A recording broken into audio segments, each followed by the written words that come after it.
difficile de venir se poser la question, mais quel est ce nom d'Allah subhanahu wa ta'ala dans une salle qui n'est pas forcément climatisée, qui ne l'est pas, tout court, en pleine chaleur, en pleine journée de jeûne. C'est véritablement, alhamdoulilah, un des signes qu'Allah subhanahu wa ta'ala a mis sur cette terre, parce que quand on parle du bien, on a tendance à vouloir exposer plein de choses concernant le bien, et Allah subhanahu wa ta'ala il a résumé le bien à une parole qui est subhanallah, al-birru man ittaqa. Le bien, c'est celui qui a la conscience d'Allah subhanahu wa ta'ala, qui a la vigilance d'Allah subhanahu wa ta'ala. Ça n'est même pas une œuvre ou un acte. Et donc chaque personne qui est ici, on ne sait pas s'il est établi parmi les muttaqin, on espère qu'Allah subhanahu wa ta'ala nous établira tous parmi les muttaqin, Inch'Allah.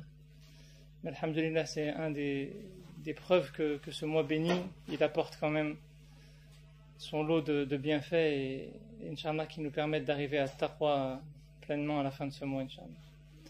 Donc déjà je voulais commencer par ce remerciement-là parce que c'est quelque chose de bénéfique dans le cheminement et c'est quelque chose qui nous aide tous de voir d'autres avancer. Ben, ça nous aide aussi à avancer chacun d'entre nous, Inch'Allah. La deuxième chose, je ne vais pas m'attarder trop longtemps dessus, mais c'est difficile d'aborder l'un des noms d'Allah subhanahu wa ta'ala sans parler des noms en général d'Allah subhanahu wa ta'ala.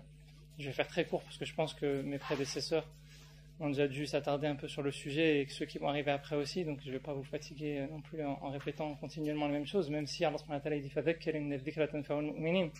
Il rappelle car le rappel est bénéfique aux croyants, mais finalement on fait que rappeler que des choses fondamentales qu'on a tous au plus profond de nous-mêmes, qu'on a déjà entendues par ailleurs de manière différente, mais on essaye de se les rappeler pour les enraciner et pour ne pas dévier. Et concernant les noms d'Allah subhanahu wa ta'ala, Allah subhanahu wa ta'ala nous dit une chose, laysa kamithlihi shay'un wa huwa as-sami'ul 'alim, wa huwa as-sami'ul basir, excusez-moi. Il n'y a rien qui lui est comparable et il est celui qui entend et qui observe. Pourquoi est-ce que je fais référence à ce verset en commençant à vous parler du nom d'Allah subhanahu wa ta'ala? Parce que c'est ce que, si certains d'entre vous ont pris des cours cette année ou les années précédentes de l'Aqidah, vous avez forcément entendu ce verset. C'est un verset qui est très important, c'est-à-dire qu'Allah subhanahu wa ta'ala n'a rien de comparable. On va parler de l'Aziz, on va essayer de l'expliquer, mais rien ne lui est comparable. Mais si j'en parle, c'est aussi parce que finalement on parle très souvent des règles quand on parle des noms d'Allah subhanahu wa ta'ala. Il ne faut pas comparer les noms d'Allah subhanahu wa ta'ala ou l'essence de ce qu'est Allah subhanahu wa ta'ala aux êtres humains, etc. Et on cumule les règles. On parle des noms d'essence qui sont innés en Allah subhanahu wa ta'ala, les noms qui manifestent une action, les noms qui les attribuent d'Allah subhanahu wa ta'ala qui ont telle et telle fonction.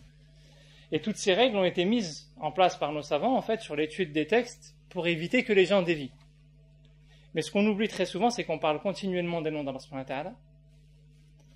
On parle continuellement des règles qui nous permettent de comprendre ces noms d'Allah subhanahu wa ta'ala et on oublie qu'il y a un objectif et que les règles, les limites ne sont là que pour nous aider à atteindre l'objectif.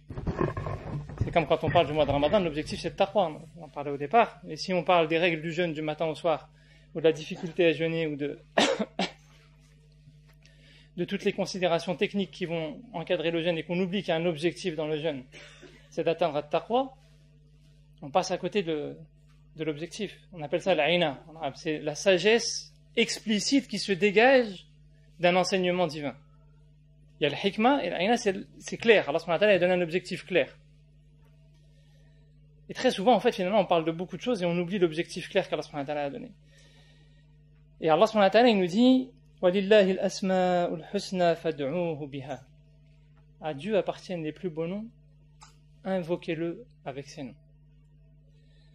Et فَادْعُوهُ, le dua, c'est comme il dit le prophète alayhi salatu wa sallam, le dua ou mukhul ibada, ou c'est le dua ou l'ibada, comme il dit dans un autre hadith. Le dua, c'est l'invocation et le cerveau de l'adoration. L'invocation est l'adoration même par essence. Parce que l'invocation, elle est la preuve que tu as pris conscience que tu ne dépends que d'Allah subhanahu wa ta'ala. C'est-à-dire qu'au moment où tu te tournes vers Allah subhanahu wa ta'ala, c'est que tu as pris conscience que tu ne dépends que d'Allah subhanahu wa ta'ala. Que seul lui peut régler tes problèmes. Que seul lui peut t'amener sur la bonne voie. Que seul lui peut t'apporter les vraies solutions. Que seul lui peut te porter sur le chemin. Que seul lui peut t'éviter de dévier. Que seul lui peut t'accorder le bonheur que tu recherches. Le dua, c'est ça fondamentalement. Et quand Allah subhanahu wa ta'ala il nous parle de ces noms, tous ces noms, c'est-à-dire qu'on connaît le hadith sur les 99 noms, mais il faut savoir que les 99 noms que vous avez, il n'y a pas de tableau là avec les 99 noms aussi, non? Enfin, vous en avez déjà vu beaucoup. C'est une compilation de savants. Les savants ont compilé un certain nombre de noms sur la base de leurs recherches, mais d'autres ont compilé d'autres noms. C'est pas un hadith qui nous donne les 99 noms. D'accord? Le hadith fait référence à 99 noms, mais le prophète sallallahu alayhi wa sallam ne nous dit pas ce sont lesquels. Et Allah subhanahu wa ta'ala a encore plus de noms et d'attributs que ça. Dans le dua que j'évoquais au début, on invoque Allah subhanahu wa ta'ala par les noms qu'il a gardés secrets auprès de lui. C'est-à-dire qu'aucun de ses serviteurs ne le connaîtra jamais. Il connaît certains de ses attributs et nous on ne les connaît pas.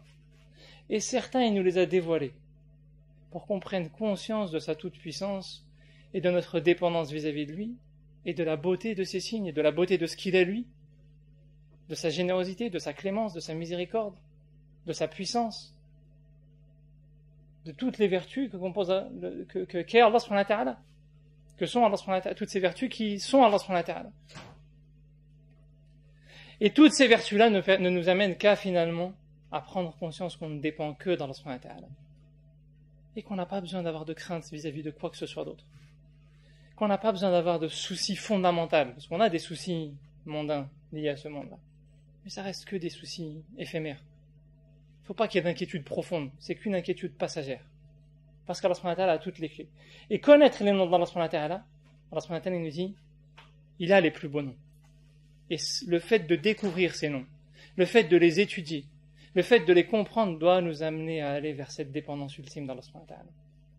C'est ça qu'il faut avoir à l'esprit. Parce que si on étudie les noms d'Allah subhanahu wa ta'ala pour connaître les règles, pour empiler les règles, pour connaître les limites, et qu'on fait marche arrière, ça sert à rien de connaître la voie.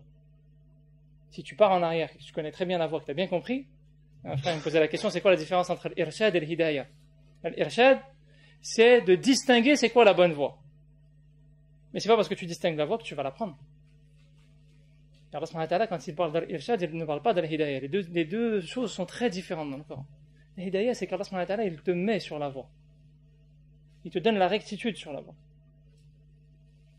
Et c'est ça dont on a besoin. Connaître la voie et distinguer la voie, c'est bien. Mais si ça nous pousse à faire marche arrière, ça ne sert à rien.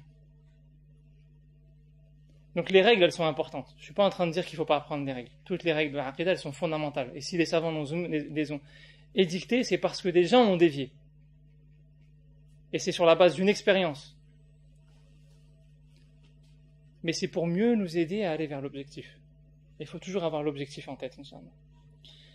Je ne vais pas m'attarder plus que ça sur cette introduction, Inch'Allah. Enfin, si, une dernière chose, il y a une histoire que j'aime très souvent raconter, et je ne peux pas parler d'un des noms de Dieu sans raconter cette histoire, c'est l'histoire de Ja'far al-Sadiq. Ja'far al-Sadiq, un jour, on est venu lui poser la question, quel est le plus beau nom d'Allah subhanahu wa ta'ala? Ceux qui connaissent l'histoire, vous ne répondez pas. Qu'est-ce qu'il a répondu? Vous avez le droit de répondre. Hein? Vous avez le droit à l'erreur.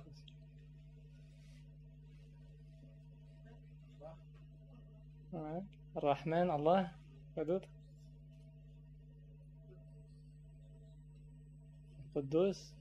Ar-Rahman, Allah subhanahu wa ta'ala, il y en a qui étaient dans le verset Qul ud'u Allah wa ud'u ar-Rahman, ayyamma tad'u falahu al-asma'ul husna. Ja'far al-Sadiq, il a une réponse, vous savez, si nous aujourd'hui on avait ce genre de comportement, on dirait c'est des barbares ces gens-là. Regardez la réponse qu'il a eue, Ja'far al-Sadiq. Il était au bord d'une rivière qui était gelée, pas glacée, mais qui était très froide. Il était avec un certain nombre de ses amis. Il a dit à ses compagnons de route, prenez-le, jetez-le dans l'eau. Et maintenez-le dans l'eau. Vous avez vu la réponse? Maintenant, si quelqu'un vient me poser une question, et que j'ai une réponse du même ordre, vous allez dire, mais c'est qui ce gars-là? Il se prend pour qui? C'est quoi ces imams? C'est quoi ces chouyours? C'est quoi ces machins? Même si je suis pas un cheikh, je suis ni un imam. Mais mettons comme un cheikh à la place ici.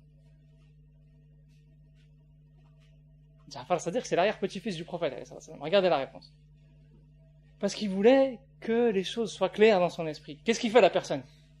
Pourquoi au début? Un petit peu, il pose quand même la question pourquoi. Après, il fait tellement froid qu'il pose plus pourquoi. Juste fais-moi sortir. Je veux même plus savoir la réponse. Laisse-moi juste sortir de l'eau.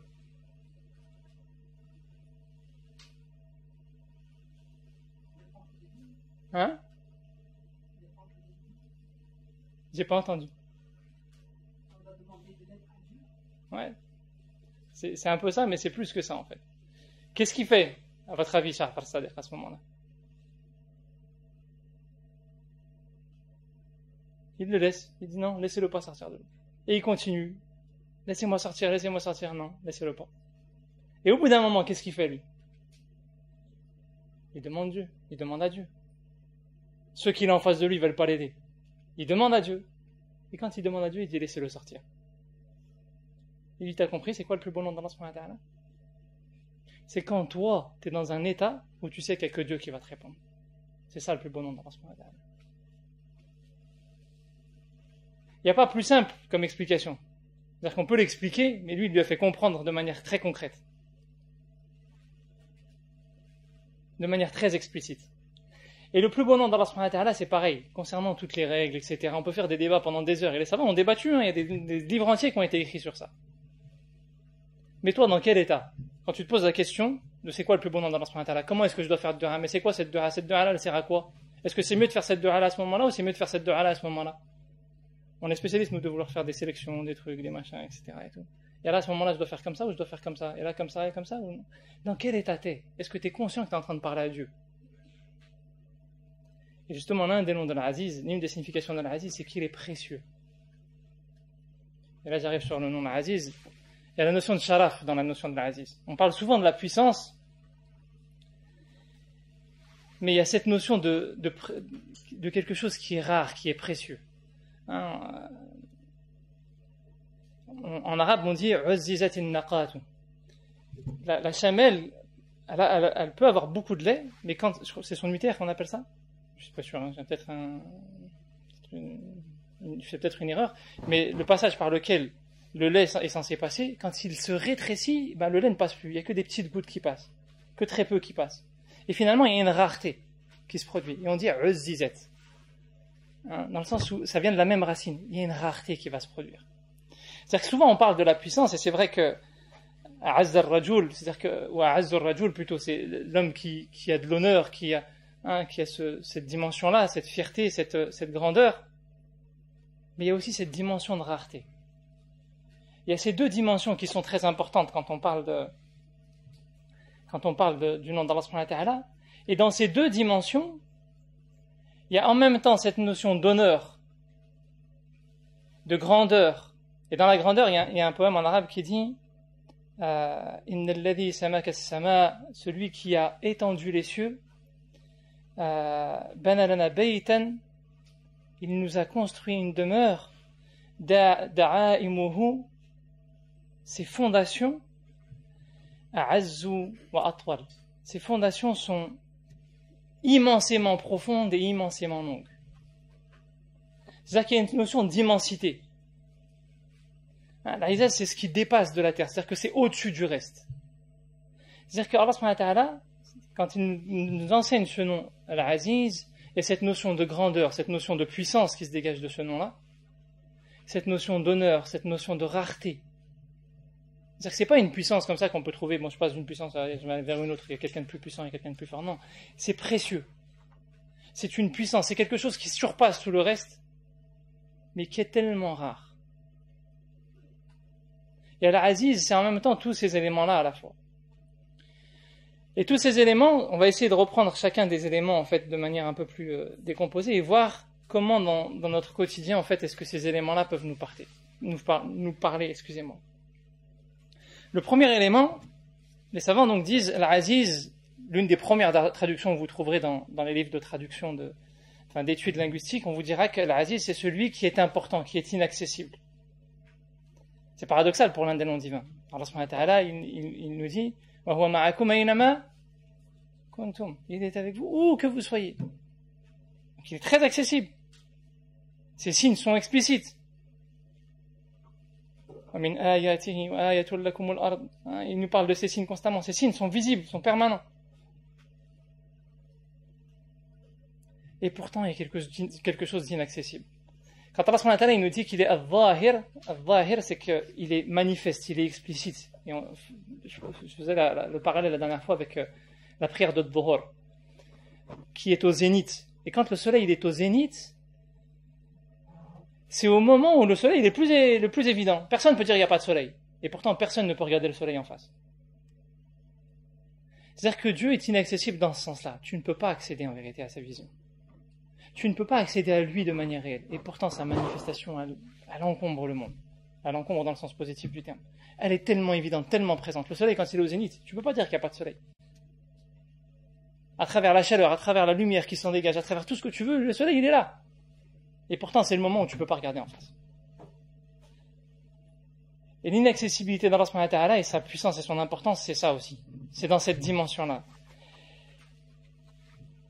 Et au-delà de cette dimension de puissance c'est qu'Allah subhanahu wa ta'ala, il nous dit qu'il est au-delà de toute chose. Vous savez, quand dans l'histoire des deux hommes qui viennent voir Daoud pour leur polémique entre eux et un problème de terrain, etc. À la fin, il dit « Wa'azzani fil khitab » et il m'a surpassé dans la discussion, en fait.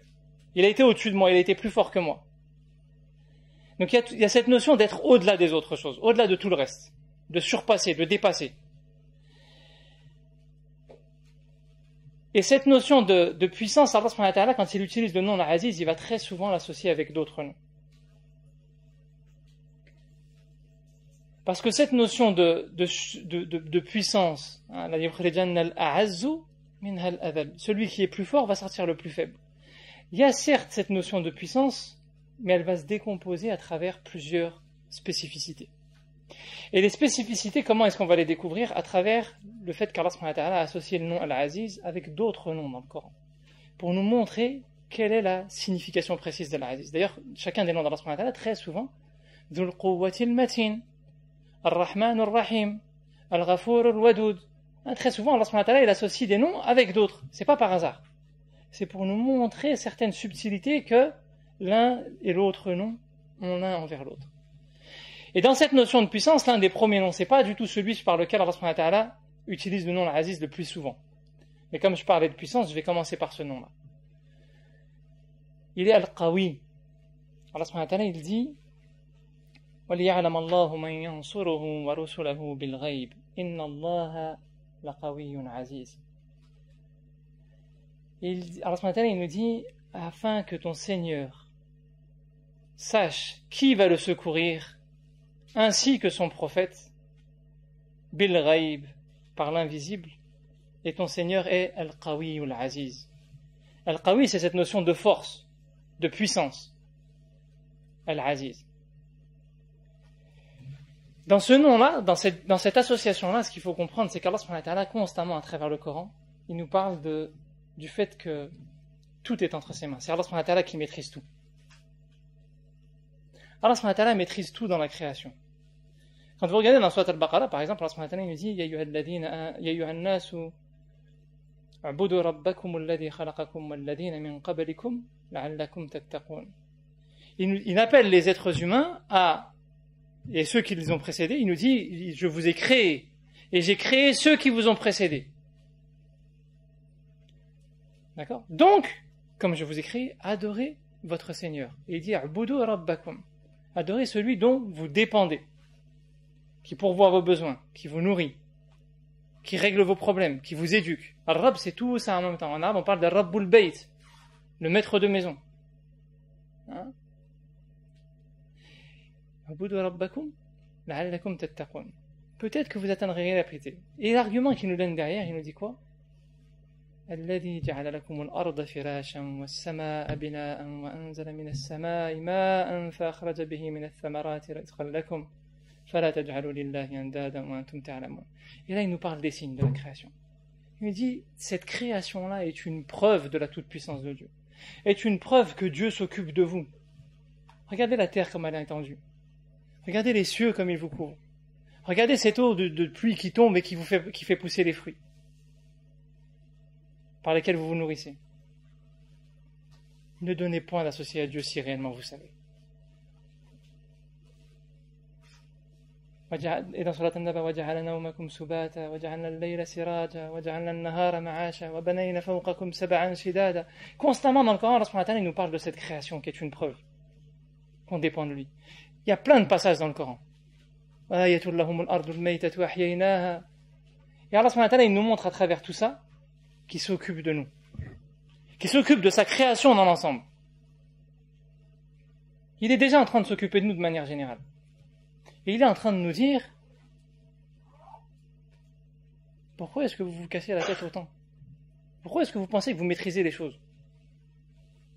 Qu'est-ce que vous avez maîtrisé pour les générations passées? Qu'est-ce que vous avez maîtrisé pour les générations à venir? Qu'est-ce que vous avez maîtrisé dans votre propre vie? Je vais y arriver après à travers un autre exemple. Qu'est-ce que vous cherchez à maîtriser? Allah subhanahu wa ta'ala, il maîtrise tout, il s'occupe déjà de tout pour vous. Et constamment dans le Coran, il revient.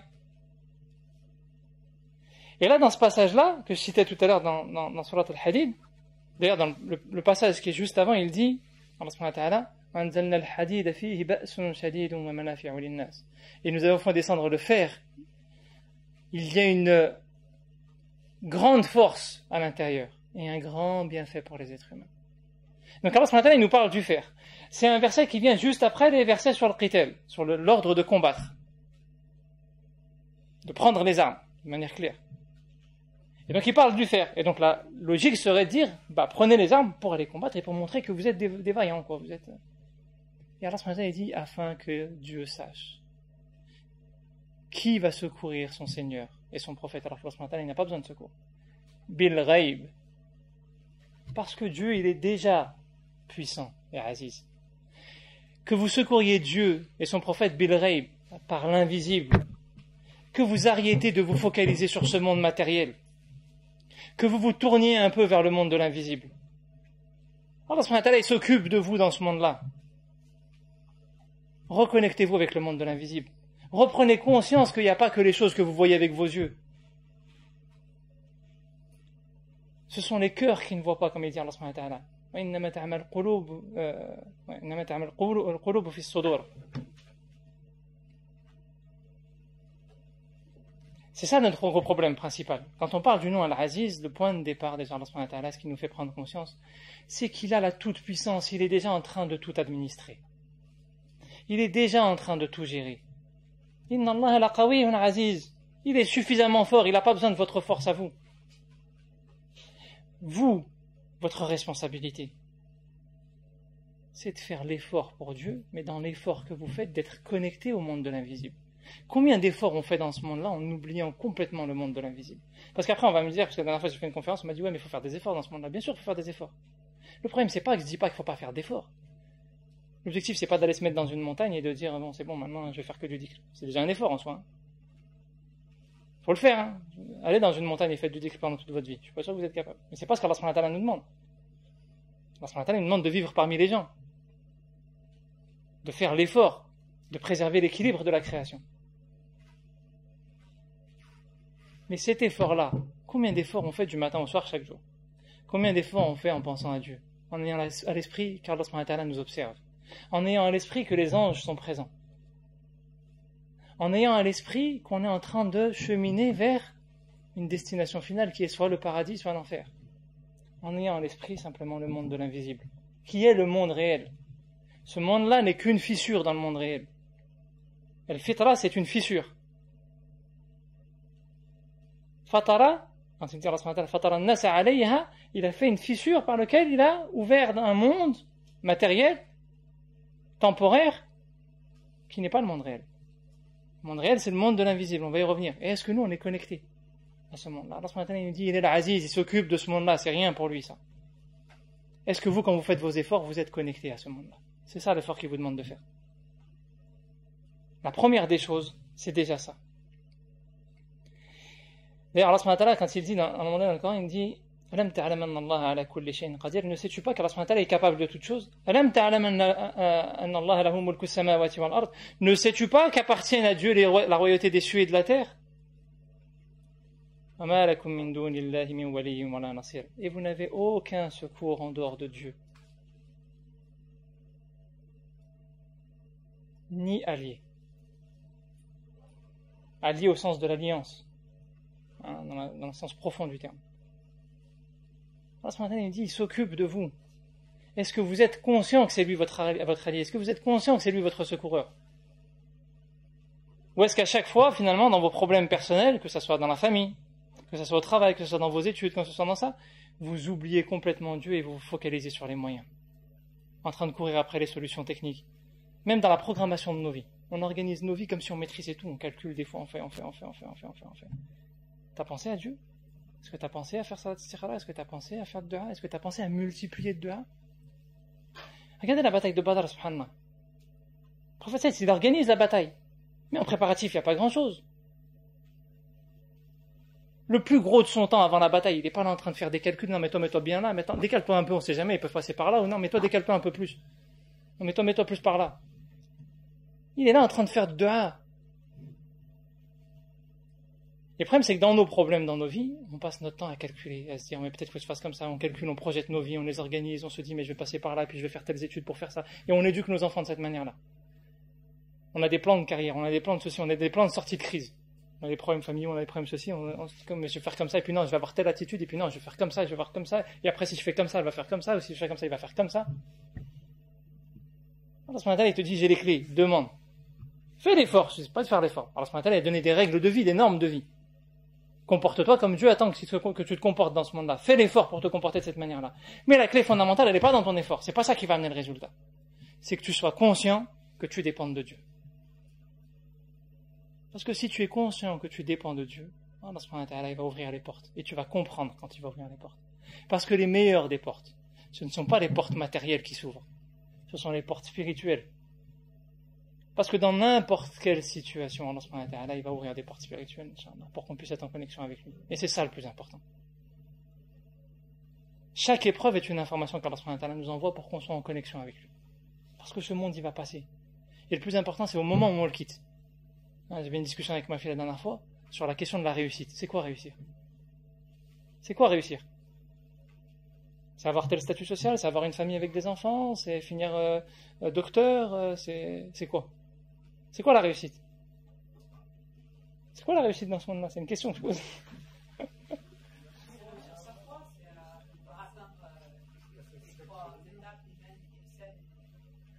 Tu sais ce que je lui ai dit à ma fille à ce moment-là? C'est de mourir dans l'état que Dieu attend de toi.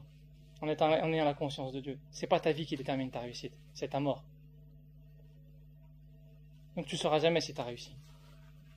Ta réussite, elle est au moment de ta mort. Dans quel état tu meurs? Et comme tu ne sais pas quand tu vas mourir, prépare ta mort. Ne prépare pas ton année d'études après le bac, ou ton année d'études après ceci, ou ta carrière professionnelle, ou ton déménagement. Prépare-le comme tu peux, mais prépare ta mort avant tout. Tout ça, ce sont que des étapes qui te rapprochent un peu plus de ta mort. Et chacune de ces étapes, elle doit te permettre d'être plus proche de la pratique que Dieu attend de toi et de la conscience de Dieu. Parce qu'il est Al-Aziz. Il est au-dessus de tout ça. Il est au-dessus de tous ces problèmes. Et dans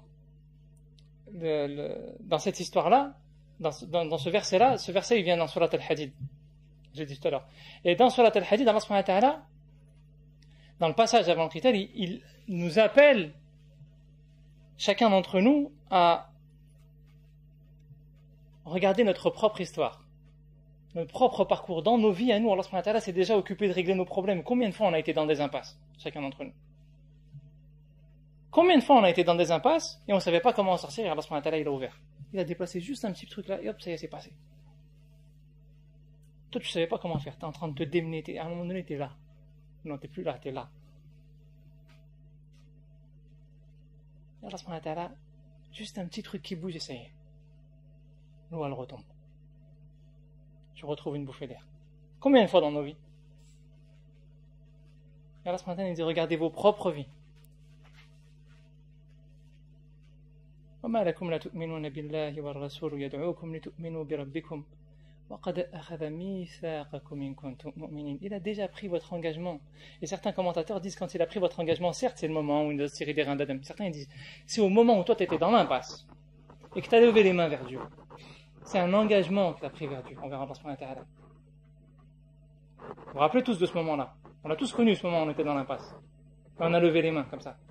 On a demandé à Dieu. À ce moment-là, c'était un engagement qu'on a pris vis-à-vis d'Allah subhanahu wa ta'ala. D'Al-Aziz, que c'est lui qui maîtrise tout. Ça y est, on a compris, c'est toi qui maîtrises. On va plus chercher à trop contrôler, à penser qu'on est ceux qui maîtrisent, ceux qui... On va te demander régulièrement. Bon, maintenant on revient en arrière et on retire le fil conducteur. C'est ce qu'on a fait. La première signification d'Al-Aziz, elle est déjà là. Deuxième nom avec lequel Allah subhanahu wa ta'ala associe très souvent, et la plupart du temps quand Allah subhanahu wa ta'ala parle d'Al-Aziz, il l'associe à Al-Hakim. Et d'ailleurs dans le verset que cité au début de surat Al-Hadid aussi, et dans le Musabbihat en général, c'est toute la série de surat qui commence par Yusabbihu Musabbaha lillah, hein, dans le, je sais plus, 55e hizb, je crois, un truc comme ça. Ça? Non, bon, bref. Dans ces eaux-là, en tout cas, elle commence très souvent par le musabbihat, par yusabbihu, par exemple, sabbaha lillahi ma fi samawati wal ard, wa huwa al-azizul hakim. Et Allah subhanahu wa ta'ala, al-hakim est le nom par lequel il est le plus souvent associé à al-aziz. Cette association-là est une des associations qui revient, l'association qui revient le plus souvent quand Allah subhanahu wa ta'ala parle de al-aziz. Mais de loin par rapport aux autres. Et on la retrouve très régulièrement, notamment dans le musabbihat. Et le musabbihat, très souvent, Allah subhanahu wa ta'ala, quand il met ce verset-là au départ, il va nous parler par la suite des hypocrites. Ceux à qui Allah subhanahu wa ta'ala, il donne des signes, hein, et après, ils font marche arrière. Quand Allah subhanahu wa ta'ala, il nous dit, par exemple, il nous décrit les hypocrites, il nous dit, وَإِذَا قَامُوا إِلَى الصَّلَاةِ قَامُوا كُسَالَى. Ils se lèvent avec fainéantise. Et très souvent, on associe la suite du verset à ce passage-là. Ils se lèvent avec fainéantise et ils se lèvent pour la prière pour se montrer aux gens. يُرَاءُونَ النَّاسِ. Mais en fait, certains commentateurs séparent les deux passages. Ils se lèvent avec fainéantise pour la prière. Ils n'ont pas conscience de ce que c'est que la vraie valeur de la prière. Ils ne sont pas conscients qu'ils sont en lien avec Dieu au moment de la prière.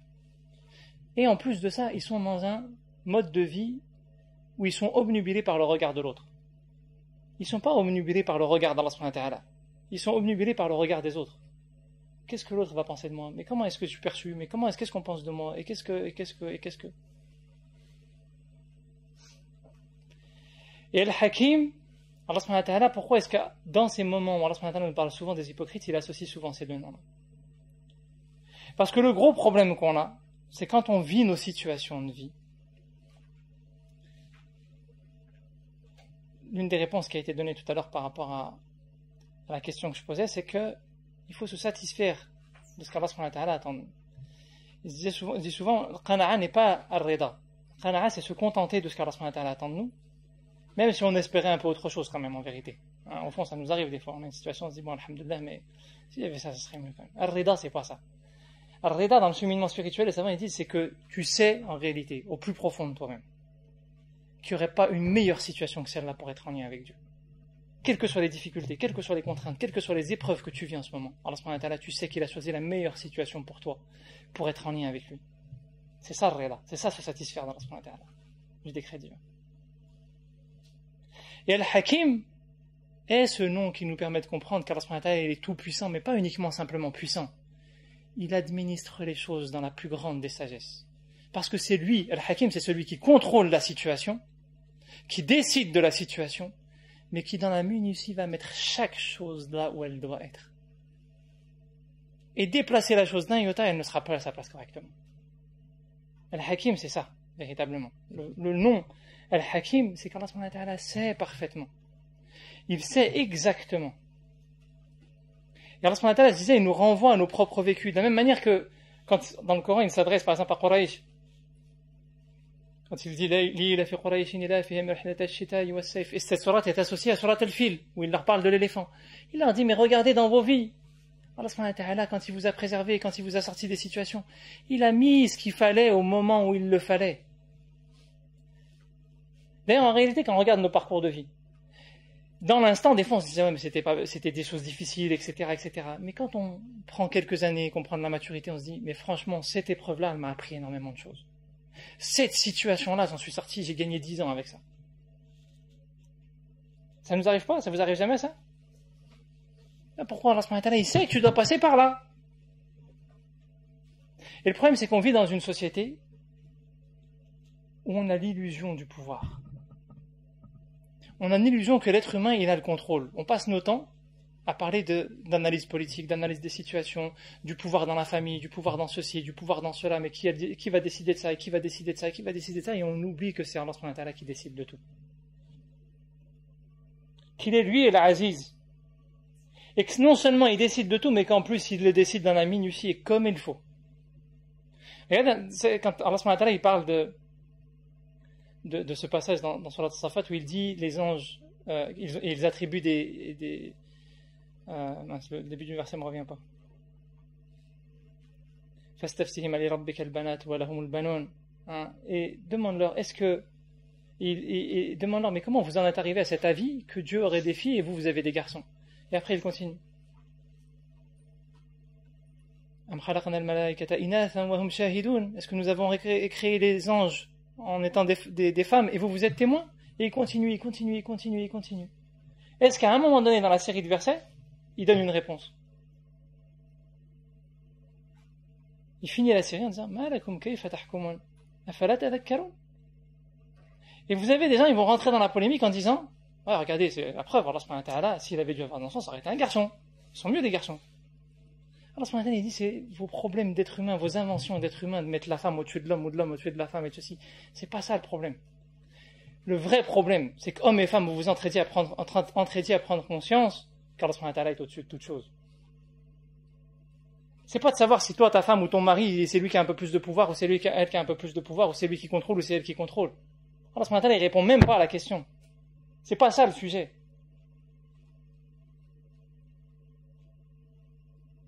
Vous perdez votre temps avec ces discussions. Quand Allah subhanahu wa ta'ala, il lève des questions comme ça dans le Coran, et qu'après il donne pas la réponse et qu'il est en train de nous dire, vous avez pas compris que ça sert à rien ça? Vous avez pas compris que vous êtes en train de vous égarer, de perdre votre temps? Là où c'est ça? C'est du vent. Et nous, on passe notre temps. Vous savez, même sans critiquer nos savants, parce que, alhamdoulilah, ils nous préservent de beaucoup de choses. Mais j'ai eu l'occasion d'assister pour différentes raisons à participer à des séances de travail de conseil de savants. 90% de la discussion, c'est des considérations politiques. On est contaminé jusqu'à l'os. On pense qu'on maîtrise les choses. On discute de politique, de ça, et à la fin, on parle un peu de fiqh et de règles juridiques, etc. Mais partout, nous, chacun d'entre nous, dans nos associations, etc., on parle plus de Dieu. On parle plus de comment est-ce que Dieu attend de nous, qu'est-ce qu'il attend de nous, de faire dua, de demander à Dieu, de remettre Dieu au centre des choses.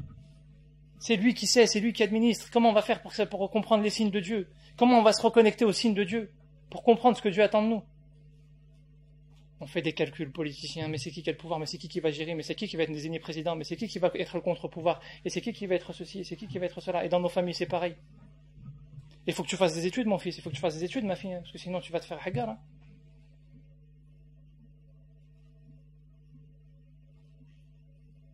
On oublie que c'est Allah subhanahu wa ta'ala. On ne sait plus pourquoi on fait des études. On fait des études par rapport à des calculs de ce monde-là. On fait des études pour avoir un diplôme à la fin. Non.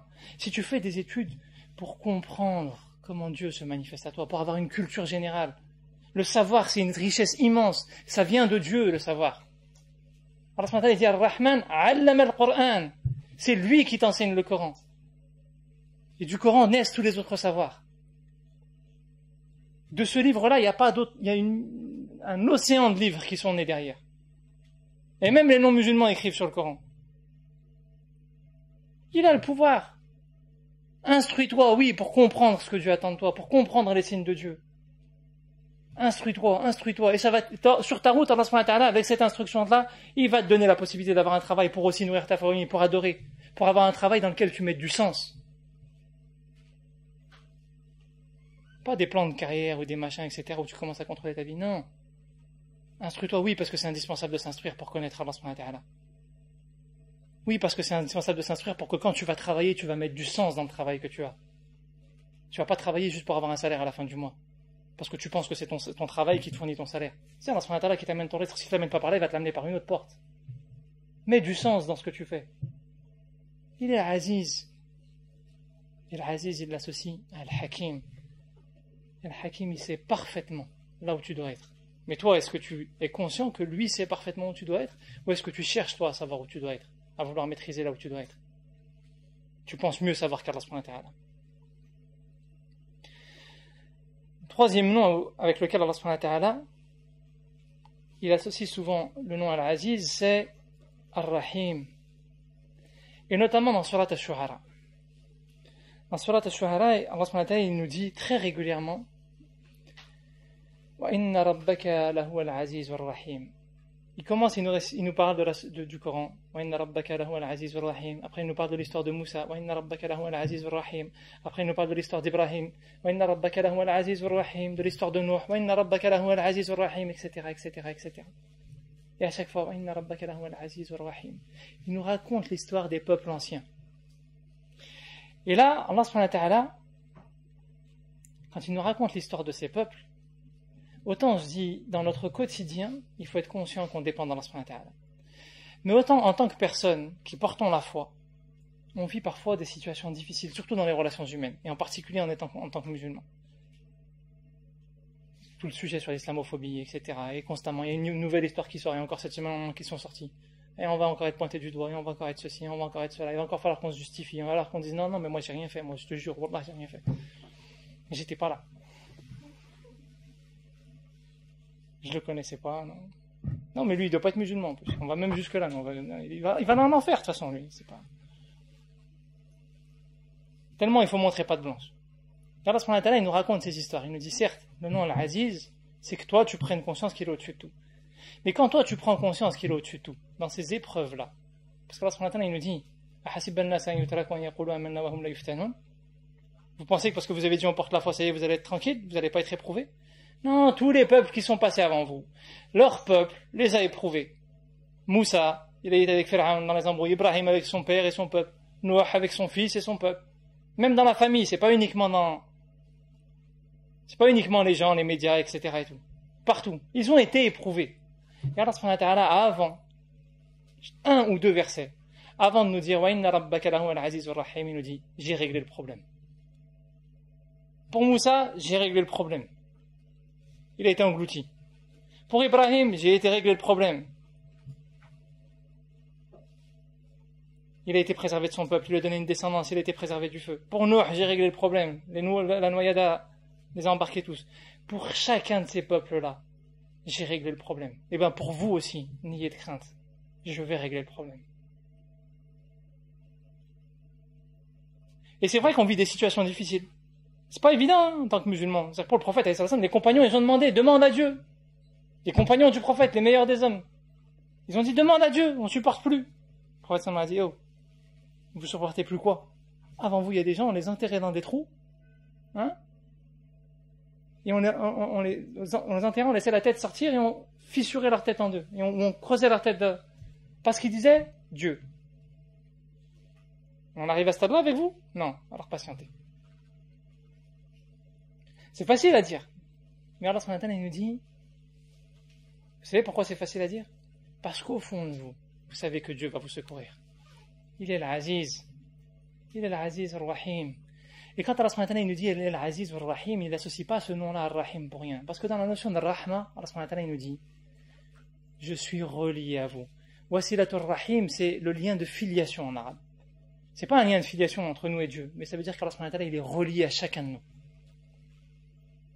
Et quand Allah subhanahu wa ta'ala il parle de Rahma, il y a cette notion de pardon et cette notion de douceur, cette notion de puissance. Allah subhanahu wa ta'ala il est puissant, il est au-dessus de nous, il nous maîtrise. Il est relié à nous dans la douceur. Il ne va pas nous abandonner. Il ne faut pas avoir de crainte. Regardez tous ces peuples. Peut-être que nous on ne le verra pas, on mourra avant. Certains sont morts avant, car dans l'époque de Moussa, à l'époque d'Ibrahim, certains sont morts avant de voir le Fath. Mais Allah subhanahu wa ta'ala il l'a emmené. De la même manière pour nous, certains ne verront peut-être pas. Mais n'ayons aucune crainte.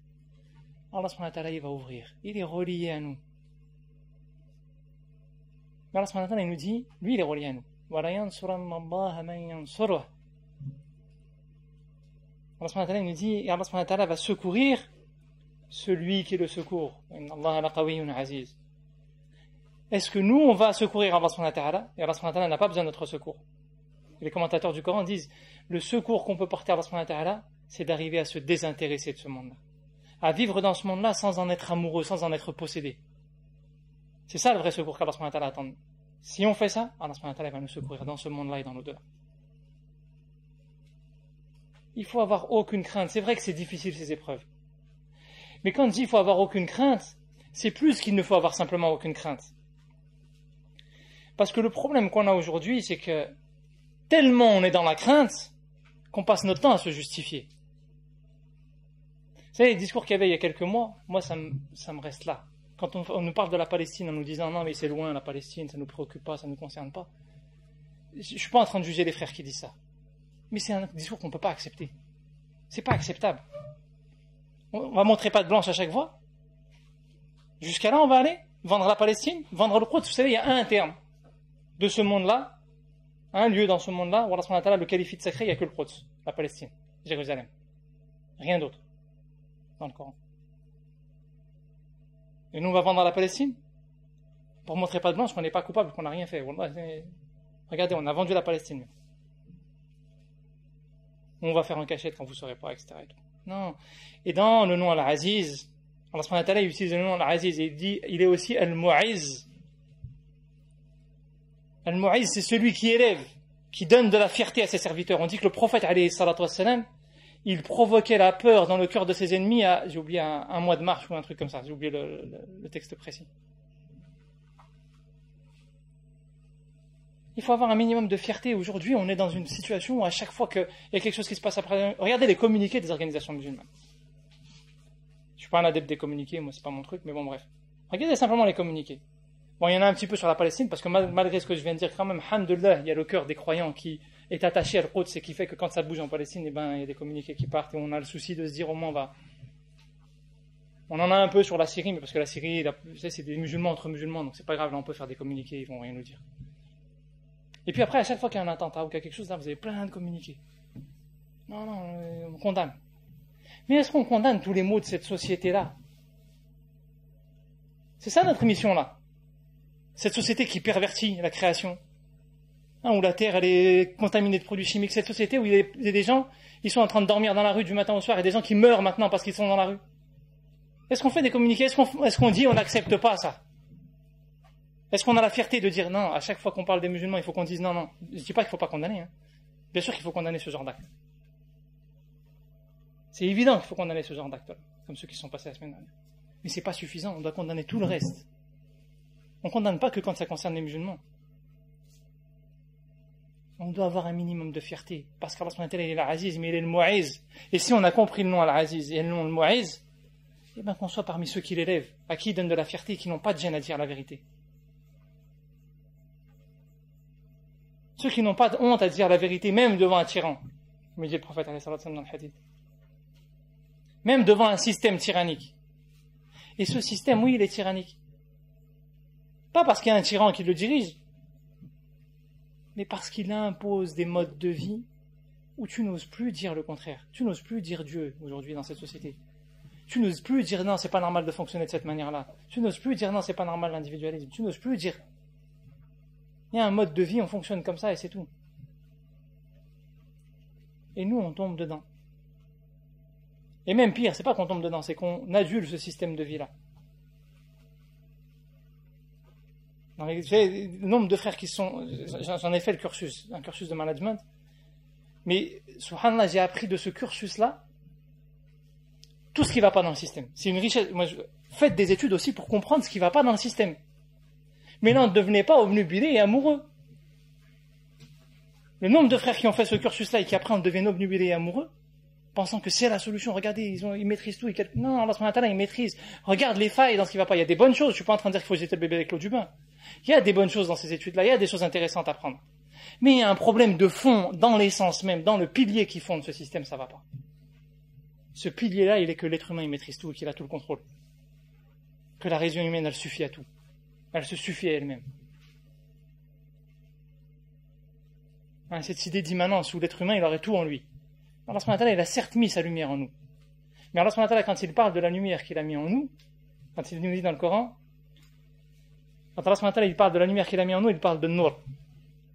Et Nour est associé à Al-Qamar.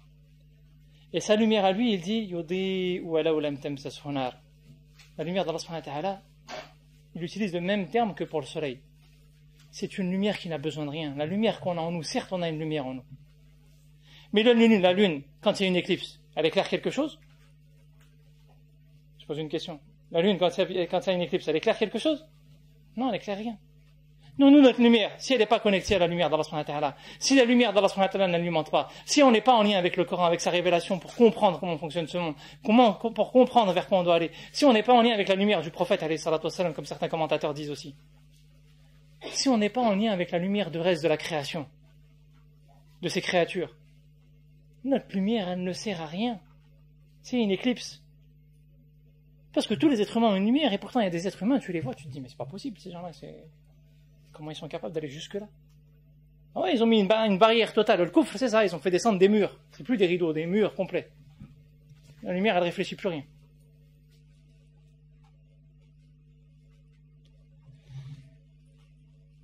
Et donc, sur cette notion-là, c'est important d'avoir à l'esprit qu'Allah subhanahu wa ta'ala, il est l'Aziz. Et n'avoir aucune gêne et aucune crainte. Quand on doit dire les choses, on les dit. Mais pas uniquement par rapport au fait que ça concerne les musulmans. Il faut avoir un minimum de fierté. Quand Allah subhanahu wa ta'ala est dans cette notion d'Aziz, il y a cette rareté, c'est précieux. On ne vend pas nos frères à vil prix. Que ce soit nos frères en Palestine ou ailleurs. Des fois, on ne sait pas, même dans les événements de la semaine dernière, ou dans les événements qu'on puisse passer de par le monde, dans les attentats, etc., on ne sait pas ce qui se passe en réalité. Comment on ne sait pas à condamner n'importe comment? On condamne l'acte, on ne condamne pas les personnes. De la même manière que chez les non-musulmans. Les pires de nos ennemis, ils ont une lumière en eux, il ne faut jamais aller tomber dans la haine. Ce système-là construit de la haine entre les hommes. Ils montent les uns contre les autres. Pourquoi est-ce qu'ils passent leur temps à tirer sur les musulmans? Parce que ça crée de la haine, ça monte les uns contre les autres. Ça cultive la société de l'individualisme.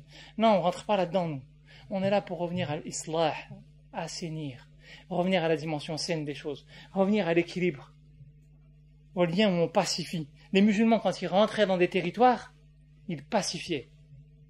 Quand ils sont rentrés en Égypte, ils ont construit la première mosquée, les églises sont restées autour, et jusqu'à maintenant. Ils s'imposaient pas aux gens de se convertir. Non, ils pacifiaient, les gens, ils les accueillaient. Ouais, venez, prenez le contrôle du pays. C'est très bien. Vous allez arrêter de mettre les gens sous tutelle. Quand ils sont arrivés dans les territoires de l'Est, la plus grande vague de conversion dans l'histoire de l'humanité, c'est avec les Mongols. Une défaite militaire. Les musulmans ont perdu militairement. La plus grande vague de conversion derrière. Pourquoi? Parce que les musulmans cherchaient à pacifier, ils étaient dans une autre relation. Et après, ils se sont perdus eux aussi. C'est pas parce que c'était des musulmans, les musulmans aussi. Quand on a oublié le Coran, quand on a oublié Allah subhanahu wa ta'ala, quand on a pensé qu'on commençait à maîtriser, c'est pas parce qu'on s'appelle musulman qu'on a le fonctionnement d'un musulman. Et nous, aujourd'hui, il faut se poser la question de savoir, est-ce qu'on a le fonctionnement musulman? Est-ce qu'on cherche à pacifier le système de vie? Est-ce qu'on cherche à faire en sorte que cette paix-là, elle permette aux gens de retrouver le véritable choix, la véritable capacité de choisir Dieu? Aujourd'hui, on vit dans un système de vie qui ne permet plus d'avoir la capacité de choisir. On a un mécanisme, ce mécanisme métro, boulot, dodo, et rajoute la télé derrière même. Où on court après un système de vie où personne ne se sent libre de choisir. Eh ben nous, on n'a pas l'objectif de rentrer dans la guerre pour dire toi t'es mieux, ou toi t'es pas bien, ou toi t'es machin, ou toi t'es un ennemi, ou t'es... Non, on est là pour ramener les choses à leur essence. Alors après, je dis pas que c'est simple, parce que déjà avec nous-mêmes, on a déjà du mal à le faire. Mais notre mission, elle est là. Et même si nous, on a du mal à le faire, Allah subhanahu wa ta'ala, il n'attend pas de nous la perfection pour pouvoir le dire. Sinon, il n'y a aucun musulman sur terre qui l'aurait dit. Parce que la perfection n'appartient qu'à Dieu. Et donc, même si nous, on n'est pas parfait, on a la responsabilité de dire où est la vérité. On a la responsabilité d'essayer de réformer les choses dans cette société-là. Et pas uniquement faire des communiqués quand il y a des attentats faits par des musulmans. Aussi dire que ça va pas, ce mode de vie-là dans lequel on est, il n'est pas admissible. C'est pas admissible qu'on débloque des milliards d'euros pour les banques. Et qu'on laisse la famine continuer. Pas uniquement en Afrique aujourd'hui, même en France. C'est pas normal qu'on continue à pousser les gens, à leur faire croire qu'il faut qu'ils aient des bacs plus 5 et des bacs plus 6 pour pouvoir être quelqu'un de reconnu dans la société. Et que les autres, ce soient des marginaux. C'est pas normal qu'il y ait autant d'individualisme. Qu'on empêche les gens d'avoir ce mode de vie équilibré, sain, qui a un lien, où il y a du lien humain. Où les gens tombent dans une mécanique de vie où il n'y a plus de discussion entre eux. Ils montent 10 étages dans l'ascenseur, il n'y a pas un mot. Même bonjour, des fois, tu sais pas si tu l'entends. C'est pas normal d'avoir ce mode de vie-là. Et même si c'est quelqu'un qui passe son temps à critiquer l'islam, même si c'est Caroline Forest, ta voisine,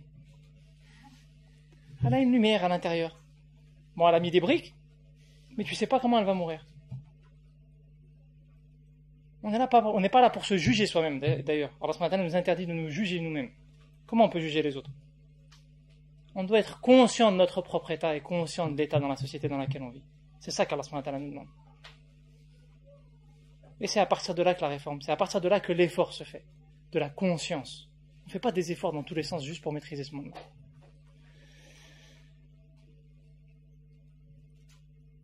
Quand je disais qu'Allah subhanahu wa ta'ala, il est le mu'izz, Allah subhanahu wa ta'ala nous dit dans le verset وَلِلَّهِ الْعِزَّةُ وَلِرَسُولِهِ وَلِلْمُؤْمِنِينَ وَلَكِنَّ الْمُنَافِقِينَ لَا يَعْلَمُونَ. Allah subhanahu wa ta'ala dans ce verset il nous dit une chose subhanallah qui est importante, il nous dit et à Dieu appartient al-izza, toute cette définition de l'izza, cette rareté, cette préciosité, je sais pas si ça se dit préciosité d'ailleurs, ouais. Ça se dit, alhamdoulilah. J'ai pas inventé un mot encore.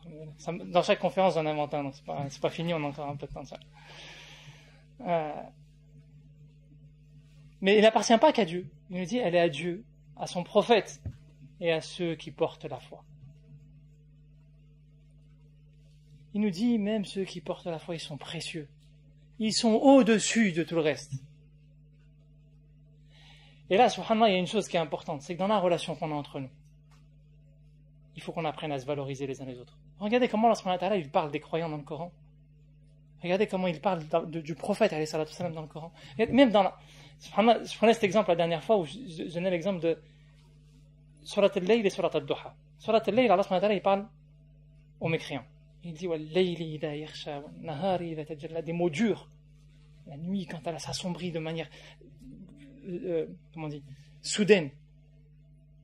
Et le soleil quand il se lève, vous savez quand t'es mal réveillé là, t'es vers les coups de 10 heures et que le soleil ça te prend là comme ça, hein, c'est violent.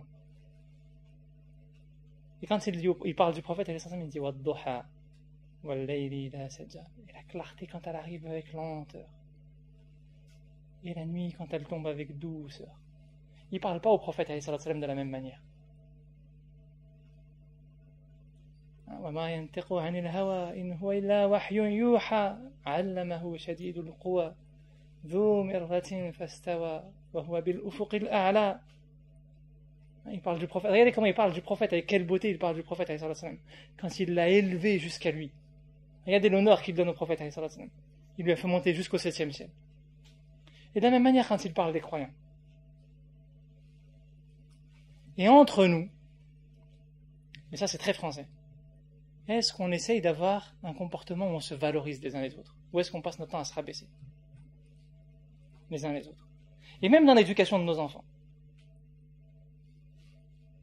Est-ce qu'on passe leur temps à te dire mais tu sais pas faire, mais t'as rien compris, mais t'as ahmar, il y a le brel. Ou est-ce qu'on passe notre temps à dire ça c'est haram? Nous le mot spécialiste c'est haram. On connaît par cœur le mot haram, on sait l'écrire, les plaies en avant et en arrière. On peut faire des poèmes avec. C'est vrai que nos savants, le mot haram, ils n'osaient pas l'utiliser. Mais pas quand ils disent savants, c'est pas ils ont lu un peu quelques livres, 2-3 conférences comme ci par là.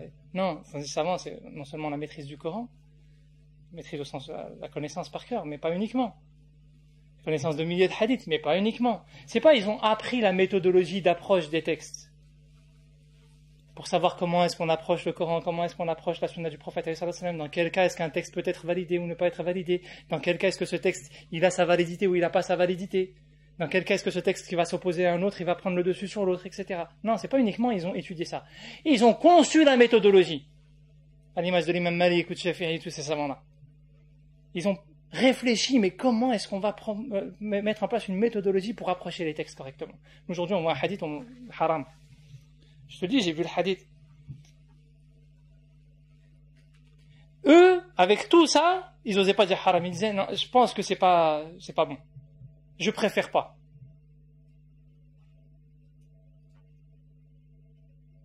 C'est-à-dire qu'on a une facilité dans la manière dont on approche les textes, c'est inquiétant. Et plus loin que ça, pour revenir à ce que je disais, c'est que dans les relations qu'on a entre nous, on valorise le fait de dénigrer les autres. Dans beaucoup de structures musulmanes, celui qui veut monter, qui va avoir de la reconnaissance, il faut qu'il rabaisse les autres derrière. Ah, je l'ai bousillé. Je l'ai vu faire, hein, je l'ai bousillé. Ça, c'est un mot. Il y a des frères, ils connaissent par cœur. Alors que l'objectif, c'est non, valorise-le dans ce qu'il est, et même dans l'éducation de nos enfants.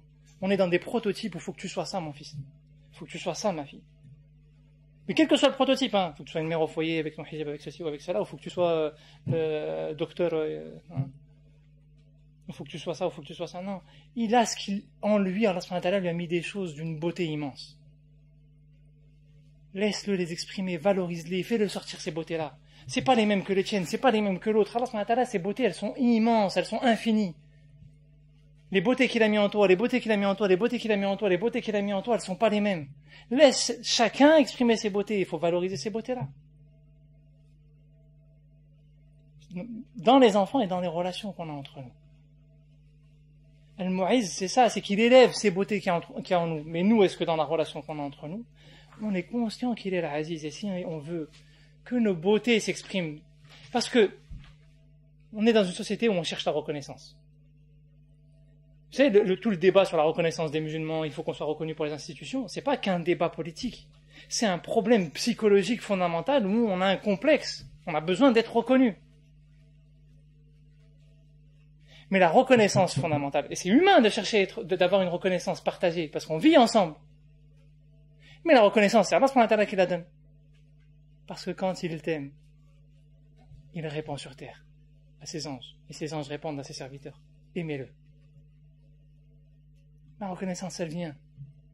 Aimez-le. Il n'y a pas besoin de faire d'efforts. Aimez-le, ils vont t'aimer les gens.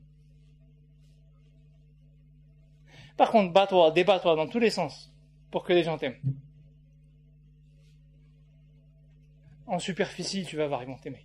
Parce que si tu as un pouvoir, ils vont avoir un peu peur, ils vont faire semblant de t'aimer. Mais alors, qu'est-ce qu'ils vont pas dire sur toi par derrière? Parce que les patrons, ils en ramassent. Hein. Les responsables, ils en ramassent. Mais on oublie que la reconnaissance, certes, elle est nécessaire, mais elle se construit dans la relation à Dieu. Pour soi-même,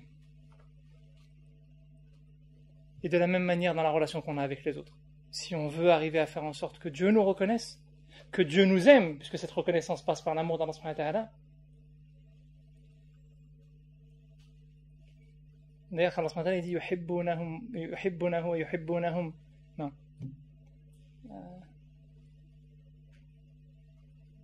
Wa yuhibbunahu wa yuhibbunahum a'izzatin 'ala al-kafirin wa adhillatin 'ala subhanallah, j'ai oublié le verset. Personne n'a le verset en tête? فسوف يأتي الله بقوم يحبونه ويحبونهم أعزة على أذلة على المؤمنين أعزة على الكافرين. Dieu va faire venir un peuple qu'il aime. C'est Dieu qui les aime. Avant que eux aiment Dieu, Dieu il dit Dieu les aime. Et eux ils aiment Dieu. Comment ils sont ces gens-là? Ils s'humilient face aux croyants. Adhillatin, c'est pas juste ils sont gentils, ils s'humilient face aux croyants. Ça veut dire quoi? Quand ils ont leur frère en face d'eux, ou leur sœur en face d'eux, mes droits, c'est pas grave. Parce qu'on est dans la société du droit et on oublie que l'équilibre, il se crée dans le devoir. En islam, les fondements de la société se construisent dans la société du devoir. Si on apprend la notion du devoir les uns envers les autres, l'équilibre se crée. Et on est dans la société où on apprend les droits. Alors il faut des droits pour pouvoir organiser les devoirs. Mais le fondement, la source, il est dans le devoir qu'on a les uns envers les autres, pas dans le droit. Parce qu'à un moment donné, il faut que tu sois capable de délaisser ton droit. Parce que quand tu sais délaisser ton droit, alors il y a des moments, bien sûr, il ne faut pas tomber dans l'abus et dans l'excès, il y a un équilibre à tout. Quand l'autre en face de toi devient quelqu'un qui abuse de ce droit-là, là il est évident qu'il faut aussi avoir la fermeté pour Dieu. Ça, la fermeté, elle n'est pas uniquement avec les non-croyants. Il faut avoir cette fermeté aussi les uns envers les autres. Cette exigence les uns envers les autres. Parce qu'on est en train de cheminer ensemble. Mais de manière générale, ils savent s'humilier les uns envers les autres. Pourquoi? Pour préserver cet équilibre-là, parce qu'on chemine ensemble, parce que je cherche l'amour de Dieu. Et que je sais que si à ce moment-là je m'humilie, peut-être que tu vas retrouver l'amour d'Allah subhanahu wa ta'ala et que tu vas savoir revenir. Après, si tu abuses, bah c'est que tu n'es plus dans l'iman, là tu es en train de tomber dans le kufr. Donc il va falloir qu'à un moment donné, a'izzatin 'ala al-kafirin. Et ils sont fermes avec ceux qui voilent les signes de Dieu. Le kafirin, c'est pas forcément le kuffar. Le kafirin, c'est ceux qui voilent les signes de Dieu. Tu voiles les signes de Dieu, il y a de l'exigence, il y a de la fermeté. Et de la même manière, dans cette société-là, il faut avoir cette fermeté. Combien de choses dans nos sociétés se passent du matin au soir où on voile les signes de Dieu? Est-ce qu'on a de la fermeté par rapport à ça? Ou est-ce qu'on sait uniquement avoir de la fermeté avec nos frères ou avec nos proches, hein, dans nos familles, avec son petit frère ou avec sa petite sœur, ceux sur qui on peut... Lui, je peux le haggar, je sais qu'il va pas avoir de répondant. Ça, on sait faire de la fermeté, on sait avoir de la fermeté là. Alors que là, Allah subhanahu wa ta'ala dit, humilie-toi là. Et quand lui, là, il essaye de voiler les signes d'Allah subhanahu wa ta'ala, là, sois ferme. Et là, tu es en lien avec le nom Al-Aziz. Là, tu es conscient qu'Allah subhanahu wa ta'ala, il est précieux. Tu es prêt à abandonner ton droit parce que c'est tellement précieux ce lien qui se lie à Allah subhanahu wa ta'ala que c'est pas grave. Allah subhanahu wa ta'ala, il est tellement précieux que toutes les craintes que tu as au moment où tu dois dire cette parole de vérité face à une personne, c'est pas grave, tu vas la dire.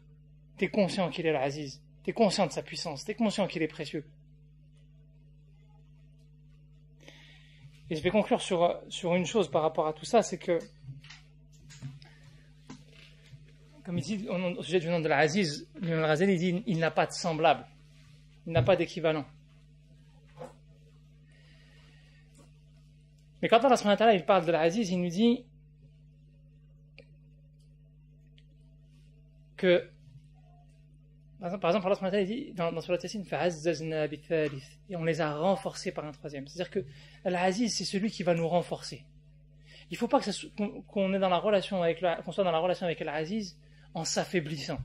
Parce que parfois, dans les exigences qu'on porte vis-à-vis de nous-mêmes, là je parlais des exigences qu'on avait vis-à-vis de nos croyants, de nos frères et sœurs croyants, mais même les exigences qu'on a vis-à-vis de nous, par moment, on se met sous des chapes de plomb. Alors, ce matin, il n'y a pas besoin que tu te mettes sous une chape de plomb.